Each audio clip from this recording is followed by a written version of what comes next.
The Galactic Academy for Advanced Species stood like a crystal spire against the purple sky of Kepler 442b, its translucent walls reflecting the light of twin suns.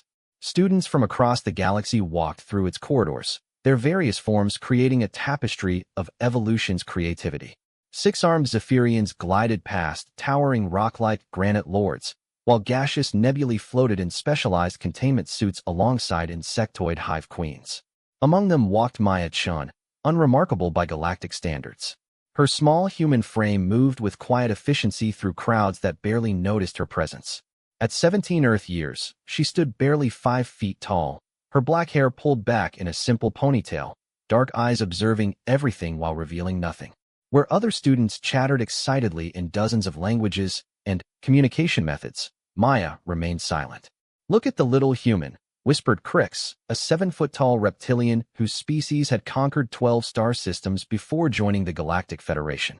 His forked tongue flicked out as he spoke to his pack of followers. "So small, so weak. I wonder how long she'll last here." Maya heard the comment, but didn't react. She'd learned long ago that words were often the weapon of choice for those who lacked the courage to face real challenges. Her eyes briefly met Crix's before she continued walking, her expression unchanged. The Academy was humanity's first chance to prove themselves worthy of joining the greater galactic community. Earth had been discovered only 3 years ago by a routine survey mission, and the revelation that humans existed had caused quite a stir. Most species viewed them as a curiosity at best, a potential threat at worst. Humans were young, primitive by galactic standards, and their violent history made many question whether they deserved a place among the stars. Maya was one of only 5 humans selected for the Academy's prestigious program. Each had been chosen for different reasons. James Crawford, a brilliant engineer who could solve complex problems in minutes. Sarah Kim, a diplomatic prodigy who could speak 7 alien languages fluently. Marcus Torres, whose artistic abilities had impressed even the aesthetic-obsessed Crystalline Collective. And Robert Zhang, whose theoretical physics work had earned him recognition from the ancient scholar caste. Then, there was Maya. Her selection had puzzled many, including herself. She wasn't the smartest, wasn't the most talented in any traditional sense. Her test scores were good, but not exceptional. Her academic record was solid, but unremarkable. When asked why she'd been chosen, the Academy Selection Committee had simply said she possessed qualities that would become apparent in time. The first few weeks had been a careful dance of observation and adaptation. Maya watched how different species interacted, learned their customs and hierarchies. The Academy operated on a complex social system where species naturally formed alliances based on evolutionary similarities. The predator species gravitated toward each other, as did the herbivores, the energy beings, and the hive minds. Humans, being neither fully predator nor prey, neither purely individual nor collective, found themselves in a strange middle ground. The other humans tried different approaches to integration.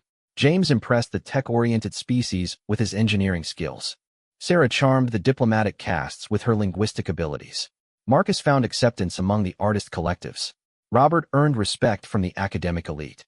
Maya simply watched and learned. The Academy's curriculum was brutal by design.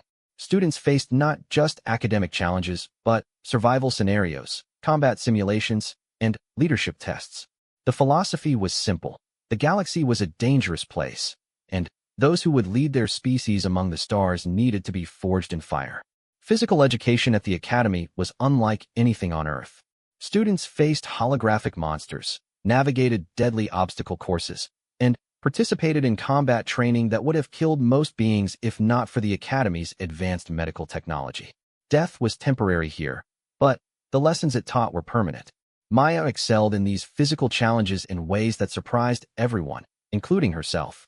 Where larger, stronger students relied on brute force, she used precision and timing. Where faster species depended on speed, she employed strategy and patience.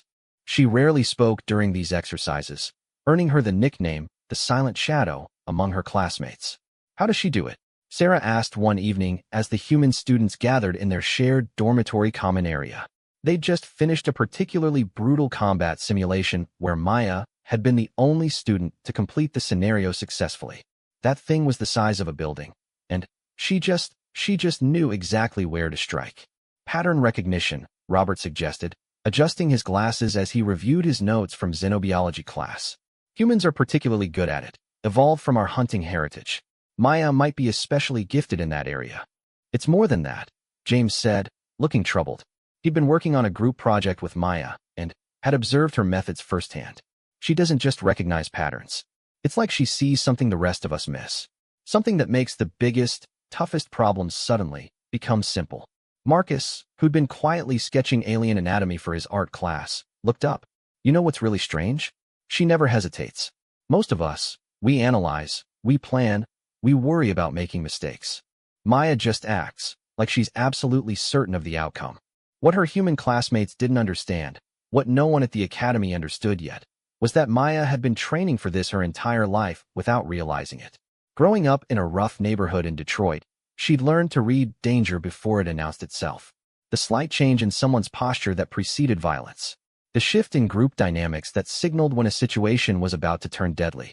The ability to become invisible when predators were hunting. Her parents had both been military, killed in action when she was 12. After that, she'd lived with her grandmother in an area where survival often meant knowing when to fight and when to fade into the background.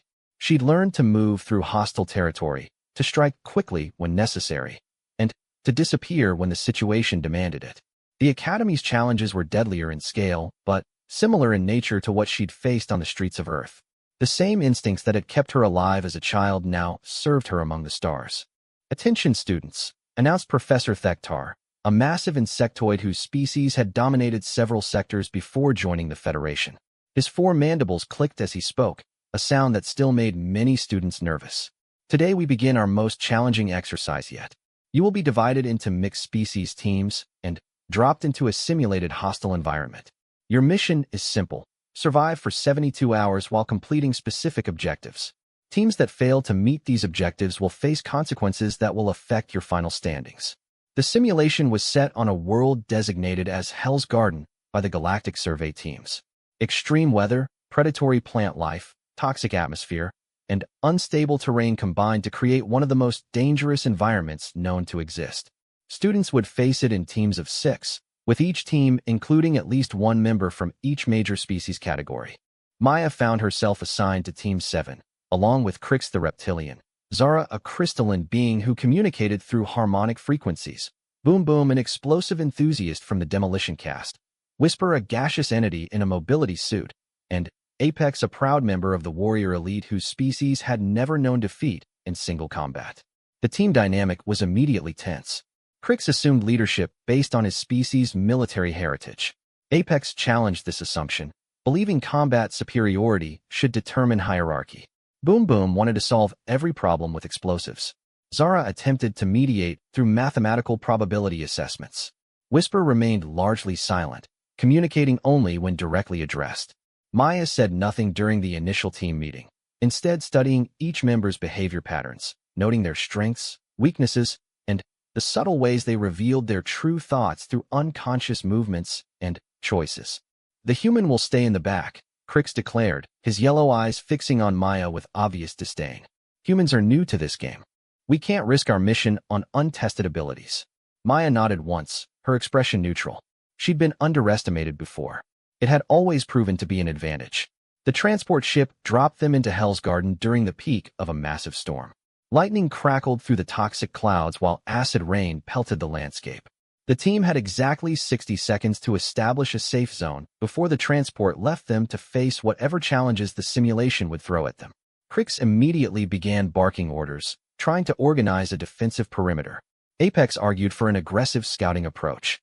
Boom Boom wanted to blow up a nearby rock formation to create shelter. Zara calculated probability matrices, while Whisper attempted to sense environmental data through specialized sensors. Maya walked to the edge of their landing zone and knelt down, placing her palm flat against the ground. The others were so focused on their debate that they didn't notice her small action. But Maya felt something through the vibrations in the earth, a rhythm that didn't match the storm or the wind. Something was hunting them. She stood slowly, her hand moving almost unconsciously to the combat knife at her belt. For the first time since the team had formed, she spoke. "We need to move. Now." The others stopped arguing and turned to look at her. There was something in her voice, a certainty that cut through their debate like a blade. The human thinks she can give orders?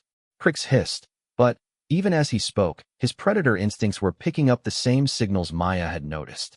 Trust me, Maya said simply, already walking toward higher ground. Or don't. But if you want to survive the next 5 minutes, follow me. 3 seconds later, the ground where they'd been standing erupted as something the size of a subway train burst through the surface. It was all teeth and claws and hunger, a creature that the simulation's designers had crafted to test even the most elite students' survival skills. The creature let out a roar that shattered several nearby crystal formations and set Maya's teeth on edge. But instead of running or freezing in terror like many students might have, she was already moving, her mind automatically calculating angles, distances, and vulnerabilities. The real test was just beginning, and for the first time since arriving at the academy, Maya allowed herself a small smile. She was finally in her element. The creature that emerged from beneath Hell's Garden was a nightmare given digital flesh.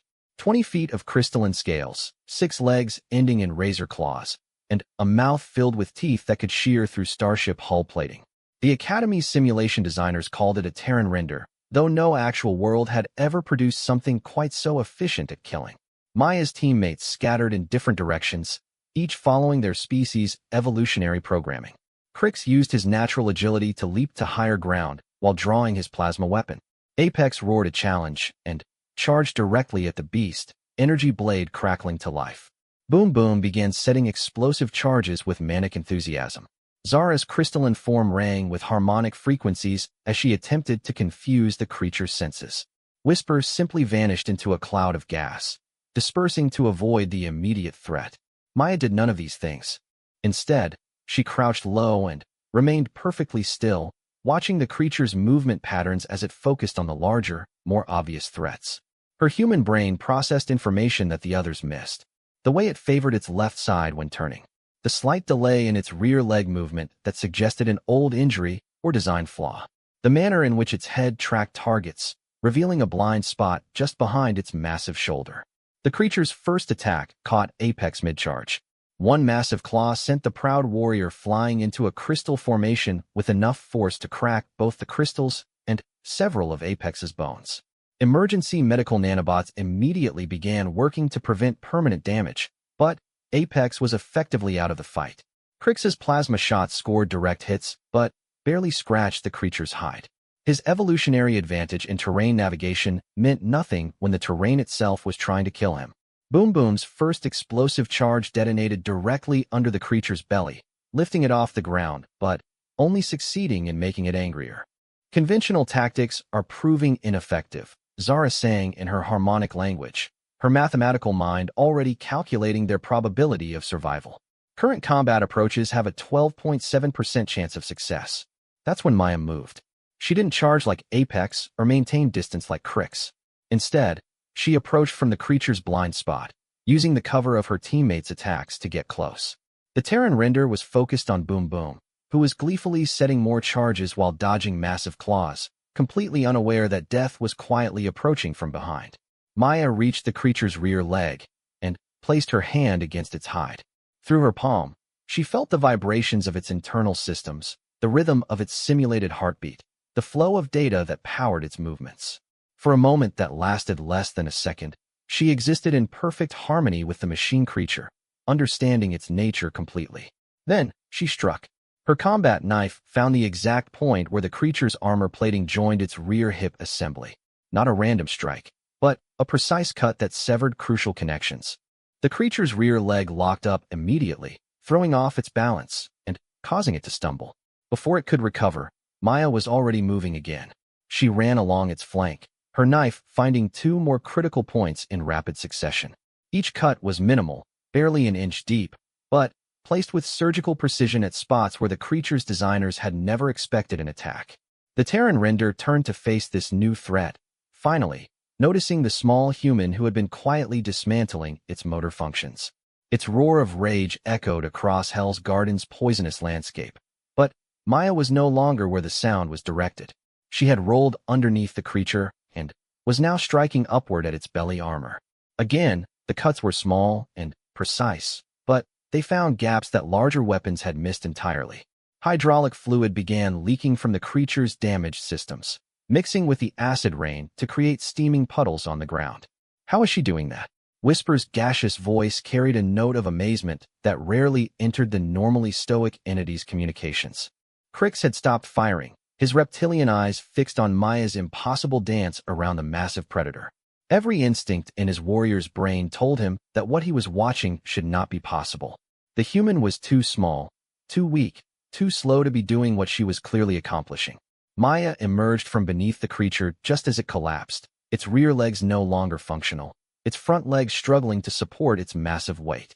But she wasn't finished. The Terran render might be crippled, but it was still dangerous, still capable of killing her teammates. She walked calmly to its head, which was now low enough for her to reach. The creature's eyes, each one larger than her entire head, tracked her movement with what almost seemed like respect rather than hunger. "Sleep now," Maya said quietly, placing her hand on a specific point behind the creature's eye ridge. Her knife slid between two armor plates and found the central processing unit that controlled the creature's consciousness. The strike was so precise that it caused no pain, simply ending the simulation's most dangerous predator as cleanly as turning off a light switch. The sudden silence across Hell's Garden was broken only by the sound of acid rain on crystal formations and Boom Boom's disappointed sigh that he wouldn't get to use his remaining explosives. "Mission status update required," Zara chimed, her harmonic voice carrying undertones of confusion. "Original threat neutralized through unknown methodology. Team survival probability now increased to 94.6%. Maya wiped her knife clean and returned it to its sheath, then walked over to check on Apex, who was slowly regaining consciousness thanks to the medical nanobots. The proud warrior's eyes opened just in time to see Maya offering him a hand up. "That was impossible," Apex said, accepting her help despite his species' cultural resistance to showing weakness. "No one kills a Terran render like that. No one." "It wasn't about killing," Maya replied, helping him to his feet. "It was about understanding." Crix approached slowly, his predator instincts telling him to maintain distance from something that had just demonstrated capabilities far beyond what should be possible for her species. "Explain," he demanded, though his tone had shifted from dismissive to cautious. Maya looked at each of her teammates before responding. "Every system has weaknesses. Every design has flaws. The question isn't whether you're strong enough to break through the armor. The question is whether you're smart enough to find where the armor isn't." "The human speaks wisdom," Whisper observed, reconsolidating into a more solid form. "Perhaps our initial assessments were based on incomplete data." Over the next 72 hours, Maya's leadership style became clear to her teammates. She didn't give orders like Crix or issue challenges like Apex. Instead, she observed each situation, identified the most efficient solution, and then acted. When her teammates followed her lead, things went well. When they insisted on doing things their way, complications inevitably arose. She guided them through a maze of carnivorous plants by reading the subtle chemical signals that indicated which paths were safe.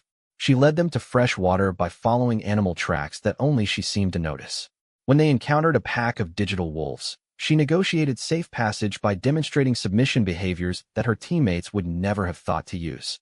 "I don't understand her methods," Zara admitted during a brief rest period while Boom Boom set up defensive charges around their temporary camp. "Her approach violates most established tactical doctrine, yet it consistently produces optimal results." "Maybe that's the point," Apex suggested, wincing as his injuries continued to heal. "We're all thinking like soldiers, trying to win through strength. She's thinking like a hunter." "Humans are persistence predators," Maya said quietly, not looking up from the map she was studying. "We don't rely on claws or speed or armor. We endure. We adapt. We find weaknesses and exploit them until our prey can't run anymore." "Your prey," Crix repeated slowly. "Are we your prey, human?" Maya finally looked up from her map, meeting his reptilian gaze directly. "Everything is prey if you look at it correctly. The question is whether you're hunting to kill or hunting to understand." "And which are you doing with us?" Whisper asked. Maya's response was interrupted by an alert signal from their environmental sensors. 3 more teams had fallen to various hazards in the simulation.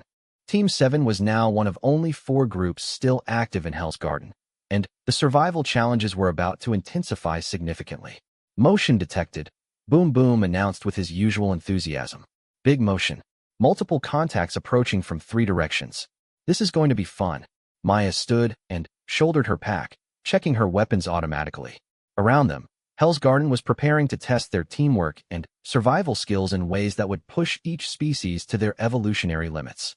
"Time to find out what we're really made of," she said, and began walking toward the approaching threats. Her teammates followed without argument, their confidence in the quiet human now absolute despite their inability to understand her methods. They were about to learn that understanding wasn't always necessary when survival was at stake. The simulation's second phase was beginning, and Maya could feel something shifting in her relationship with her teammates. They were starting to see her not as a weak human who needed protection, but as something far more dangerous and valuable, a predator who had chosen them as her pack.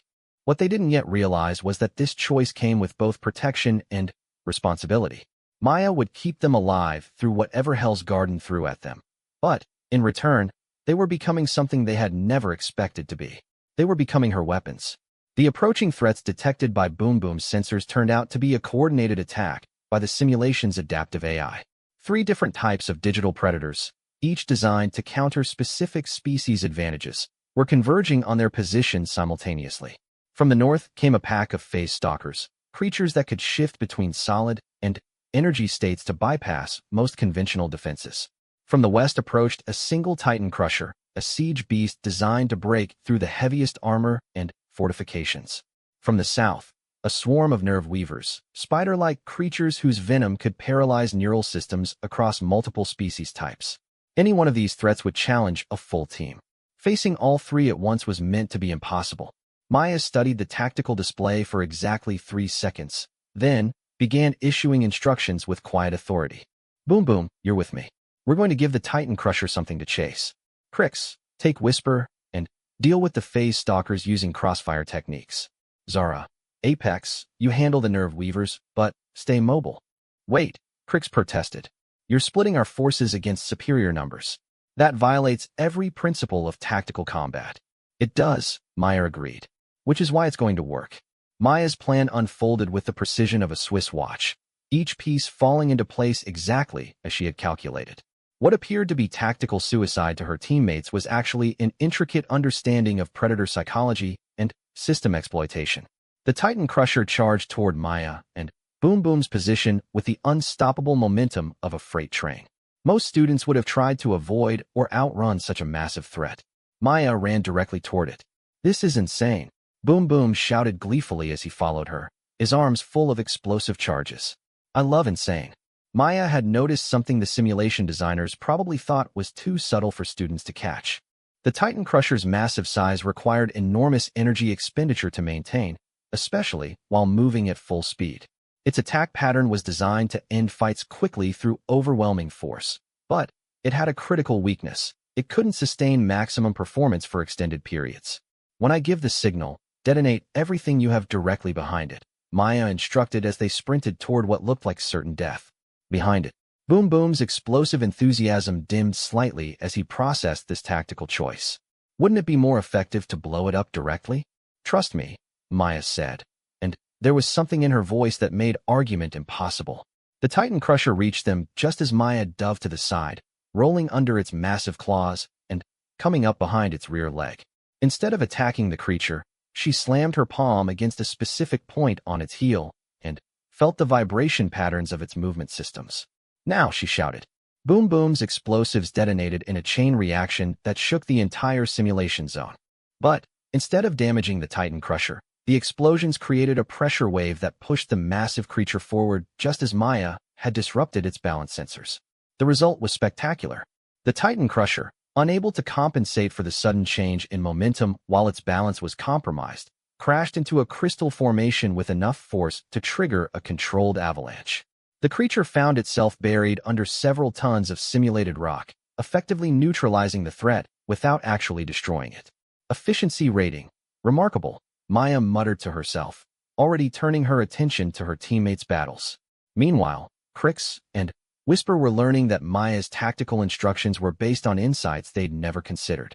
The phase stalkers were designed to counter solid matter attacks by shifting to energy form, then materializing behind their targets for killing strikes. Conventional wisdom said to maintain distance and use area effect weapons. Maya's instructions had been different. create crossfire positions where the phase stalkers would be forced to phase shift at predictable intervals, then coordinate attacks during their vulnerable transition periods. There, Crix hissed, his plasma rifle tracking one of the barely visible energy signatures. I can almost see it. Wait for the materialization pulse. Whisper's gaseous form had spread across multiple firing positions, allowing for true crossfire coverage. The human was correct about their transition vulnerability. The phase stalker materialized directly between their positions, expecting to find easy prey.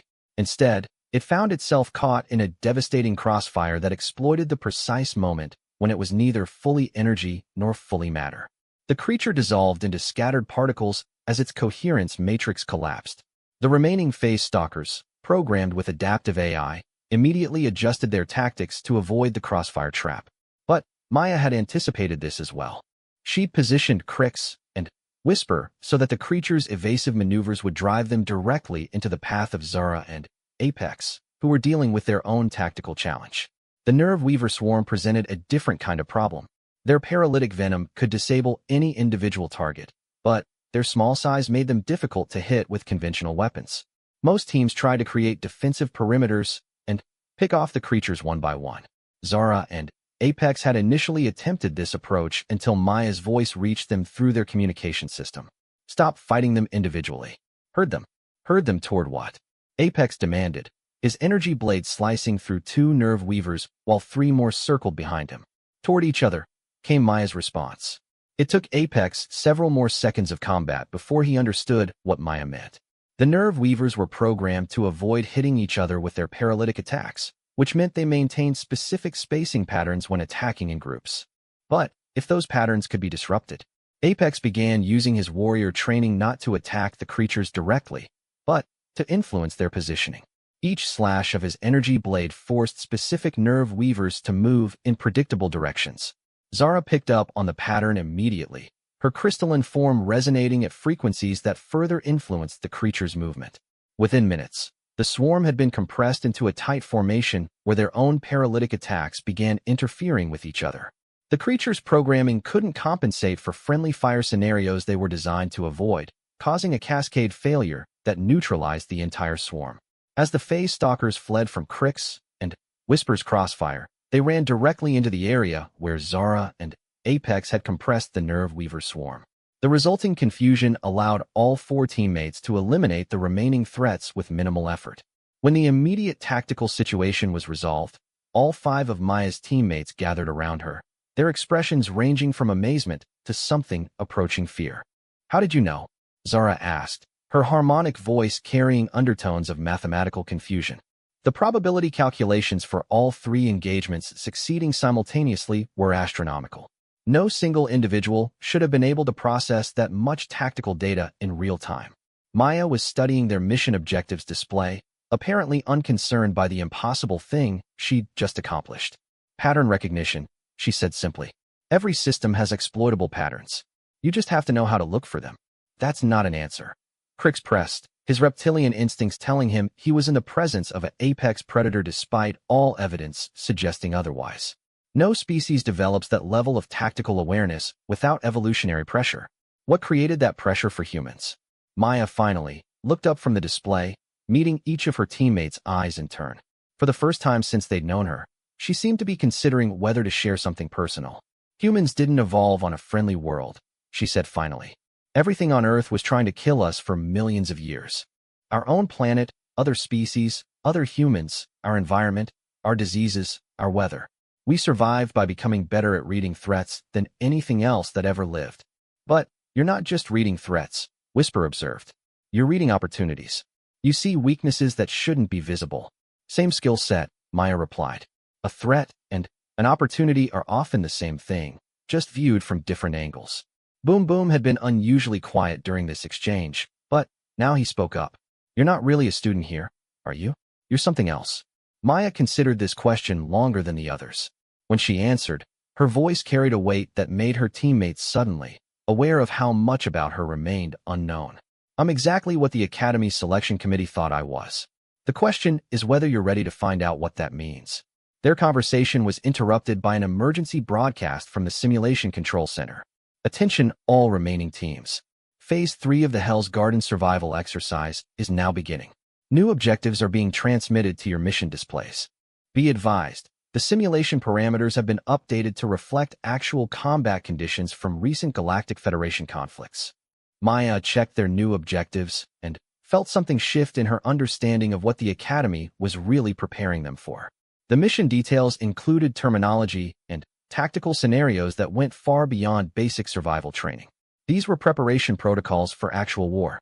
Combat effectiveness testing, she read aloud. Hostile species engagement simulations. Asymmetric warfare scenarios against technologically superior opponents. She looked at her teammates, all members of species that had been part of the Galactic Federation for centuries, and realized they didn't understand what they were reading. You've been at peace for so long that you've forgotten what war actually looks like, she said quietly. But humans remember. We've never stopped practicing.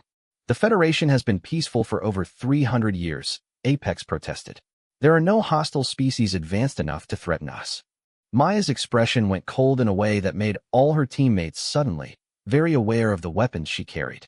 There are always hostile species. The only question is whether you see them coming before they see you. The mission display updated again, showing new threats approaching their position. But these weren't simulation creatures designed to test individual skills. These were tactical scenarios based on actual enemy force compositions encountered by Federation scout ships at the edge of known space. Maya studied the data for several seconds, her tactical mind processing information that her teammates couldn't even categorize. When she looked up, something had changed in her demeanor. The quiet student who had been observing and learning was gone, replaced by something that belonged on a battlefield. New plan, she announced. We're not just trying to survive anymore. We're going to win this scenario completely, and we're going to do it in a way that sends a message to whoever is watching these exercises. What kind of message? Crix asked. Maya checked her weapons and equipment one final time, then began walking toward the approaching threats with the confident stride of someone who had just recognized familiar territory. The kind of message that explains why humans deserved a place at this academy in the first place. Behind her, 5 aliens who thought they understood warfare began to realize they were about to receive an education in what their species had forgotten during centuries of peace. The predators of Hell's Garden were about to meet something far more dangerous than anything the simulation could create. A human who had stopped pretending to be harmless. The final phase of Hell's Garden revealed its true purpose as the simulation environment transformed from a survival exercise into a full-scale combat scenario. The picturesque but dangerous alien landscape was replaced by the scarred battlefield of a frontier world under siege. Smoke filled the air, explosions echoed in the distance, and the acrid smell of burning metal created an atmosphere of genuine war. Maya's teammates found themselves equipped with military-grade weapons and armor, their training exercises suddenly becoming preparation for actual combat situations that the Galactic Federation apparently expected them to face. The illusion of peaceful exploration that had defined their education was stripped away to reveal a much darker reality. This is not what we were told to expect. Zara's harmonic voice carried notes of distress as her mathematical mind struggled to process the implications of their new situation. Academic institutions should not require combat preparation at this level. Welcome to human education, Maya replied, checking the charge on her plasma rifle with the practiced efficiency of someone who had handled such weapons before. We've always known that peace is just the space between wars. The mission parameters were stark and unforgiving. Their team, along with the 3 other surviving groups, was tasked with defending a simulated Federation outpost against waves of increasingly sophisticated enemy forces. The attacking armies used tactics and technologies that matched intelligence reports from the Outer Rim territories, where Federation expansion had apparently encountered organized resistance. Maya read through the tactical briefing with growing understanding. The Academy wasn't just preparing future leaders for peaceful diplomacy and scientific advancement. They were training a new generation of military commanders for conflicts that most Federation citizens didn't even know were happening. How long have you known? She asked the empty air, speaking to whatever monitoring systems were recording their every action. Professor Thektar's voice responded through their communication system, his insectoid clicks carrying undertones of respect that hadn't been there before. Known what, Student Chun? Known that the Federation is already at war. The silence that followed was answer enough. Their first wave of enemies approached from multiple directions, mechanized assault units that moved with precision tactics, aerial support craft that provided covering fire, and infantry formations that demonstrated coordination impossible for any species the Academy had publicly acknowledged studying. Maya's teammates prepared to defend their position using the standard Federation military doctrines they'd learned in their tactical classes. Establish overlapping fields of fire, create defensive barriers, maintain communication protocols, and execute fighting withdrawals when positions became untenable. Maya had other ideas. Boom boom. Can you create a distraction using about half your explosives? Something loud and obvious that will draw their attention to the north side of our perimeter. Absolutely. The demolition specialist began setting charges with his typical enthusiasm, but Maya noticed he was also following her instructions with far more precision than his chaotic personality usually displayed. Crix, I need you, and whisper to hold the main defensive line, but don't try to stop them completely. Let them think they're succeeding in overrunning your position, then fall back according to this pattern. Maya transmitted a tactical map that showed a complex series of planned retreats. You want us to lose? Crix asked, his warrior pride obviously stinging at the suggestion. I want you to make them think they're winning while you lead them exactly where I need them to go. And where is that? Apex demanded, already understanding that Maya's plan involved something far beyond conventional defensive tactics. Maya pointed to a section of the battlefield where the enemy assault formations would converge if they followed the retreat pattern she'd outlined. Right into the killing field that Zara is going to create using harmonic resonance at specific frequencies that will interfere with their coordination systems. Their coordination systems are shielded against most harmonic attacks, Zara observed, though her crystalline form was already beginning to resonate at frequencies that would support Maya's plan. Most harmonic attacks, yes, but not all. You're going to target the frequency range that their species uses for internal biological coordination. Every intelligent species has vulnerabilities in their communication systems because those systems evolve for specific environmental conditions. Maya's plan unfolded with the same mechanical precision she'd demonstrated throughout their previous challenges. But this time, the stakes were different. This wasn't just about passing an academy exercise. This was about proving that humans belonged among the galactic community's military leadership. Boom Boom's explosives created exactly the distraction Maya had requested, drawing the enemy's main assault force toward what appeared to be a catastrophic breach in their northern defenses. The attacking units moved with the confidence of forces that had already won, expecting to overwhelm a standard Federation defensive position. Instead, they found themselves channeled into an increasingly narrow corridor of advance by Crix and Whisper's fighting retreat. Each fallback position was abandoned just before it could be overrun, drawing the enemy deeper into what they thought was a chaotic rout. Maya watched the enemy formation compress itself into the exact configuration she'd predicted, then gave Zara the signal to begin her harmonic attack. The crystalline being's resonance patterns, tuned to the specific neural frequencies Maya had identified, created chaos within the enemy ranks as their coordination systems began interfering with each other. But Maya wasn't finished. While her teammates executed their parts of the defensive plan, Maya had been moving through the battlefield using routes that shouldn't have existed. She'd identified gaps in the enemy's formation that their own tactical systems couldn't see, approaching their command position from angles their security protocols hadn't anticipated. The enemy command unit was protected by the most advanced shielding and armor the simulation could provide. It should have been untouchable by a single infiltrator, especially one armed with basic Federation equipment. Maya reached the command position and began doing something that her teammates, watching through their tactical displays, couldn't understand. Instead of attacking the armored unit directly, she was interfacing with it using her personal datapad and some kind of improvised connection cable. What is she doing? Whisper's gaseous voice carried undertones of amazement as Maya appeared to be having a conversation with the enemy command system. She's not fighting the armor. Apex realized, his warrior training finally, allowing him to understand Maya's approach. She's talking to it.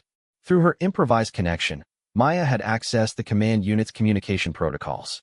But instead of trying to hack or disable the system, she was feeding it information, tactical data, position reports, and coordination signals that were completely accurate but told a story very different from the reality of the battlefield. The enemy command unit began issuing orders based on the false information Maya was providing. Units were redirected to respond to threats that didn't exist. Support craft were called away to address fictional breaches in their lines. Infantry formations were repositioned to counter imaginary flanking movements. Within minutes, the organized assault had become a confused mess of units operating on completely different tactical assessments of the battlefield situation. Maya disconnected from the command system and began her withdrawal, but not before placing a small device against the armored unit's hull. As she moved away, the device activated, sending a signal that caused every enemy unit on the battlefield to receive the same message simultaneously. Surrender now, or be destroyed. The message was transmitted using command frequencies that identified it as coming from their own leadership. Faced with what appeared to be an order from their superior officers, the enemy forces began laying down their weapons and assuming surrender positions. The simulation ended abruptly, leaving Maya's teammates standing in sudden silence as the battlefield environment dissolved around them. Student Chun. Professor Thektar's voice carried new overtones of respect and something that might have been concern. Report to the Academy Command Center immediately. Your teammates will be debriefed separately. As Maya walked away from her team, she could hear them discussing what they'd just witnessed in voices filled with awe and confusion. She didn't just win that scenario, Zara observed, her mathematical mind struggling to categorize what had happened. She turned it into something entirely different. She made them defeat themselves, Crix added, his predator instincts recognizing a hunting technique far more sophisticated than anything his warrior culture had developed. The question, Whisper noted, is whether she learned those techniques here at the Academy, or whether she brought them with her. Maya walked through the Academy's corridors with the same quiet confidence she'd always displayed, but now other students moved out of her way without conscious thought. Word of her performance in Hell's Garden had spread through the student body with the speed of gossip in any academic institution. She wasn't the curious novelty she'd been when she first arrived. She was something much more significant and dangerous. The Academy Command Center was a spherical chamber at the heart of the institution, its walls covered with displays showing tactical situations from across Federation space. Maya entered to find herself facing not just her professors, but representatives of the Federation Military Council, officers she recognized from intelligence briefings she wasn't supposed to have access to. Miss Chun, Admiral Vextar spoke with the authority of someone who had commanded fleets in battles the public would never hear about. We need to discuss your future with the Galactic Federation. Maya took the offered seat and waited. She'd learned long ago that saying nothing often extracted more information than asking questions. The Academy's purpose extends beyond what we advertise to member species, the Admiral continued. We're preparing for conflicts that most Federation citizens hope will never come. Your performance suggests that humans might be uniquely qualified for certain aspects of these preparations. What aspects? Maya asked. Asymmetric warfare against technologically superior opponents. Small unit tactics in hostile territories. Intelligence operations in contested space. Maya considered this for several moments before responding. You're asking if humans want to become the Federation's soldiers. We're asking if you want to become something more than that, Admiral Vextar replied. We're asking if you want to become the Federation's hunters. Maya thought about her teammates, about the other human students who were trying to find their place among the galactic community through diplomacy and science and art. Then, she thought about the enemies she'd just defeated and the larger conflicts those enemies represented. What would that mean for Earth? Protection, resources, full Federation membership with all the benefits and responsibilities that entails. And if I refuse? The Admiral's expression didn't change, but Maya caught the slight shift in posture that revealed the threat beneath the offer. Then, humanity remains under evaluation for an indefinite period. Academic exchange programs continue, but full membership is delayed pending further assessment. Maya understood the game now. Earth's children had been invited to prove themselves worthy of galactic citizenship, but the real test wasn't academic achievement or diplomatic skill. It was the willingness to become weapons in someone else's war. I'll need to discuss this with the other human students, she said finally. Of course, you have 72 hours to provide your answer. As Maya left the command center, she realized that her quiet observation phase was ending. The Academy had revealed its true purpose, and now she needed to decide whether humanity would accept the role being offered to them. But first, she had teammates to check on. Whatever decision was made about humanity's future, she owed them the truth about what they'd helped her discover. The Predator had found her pack, and now it was time to decide whether they would hunt together or part ways forever.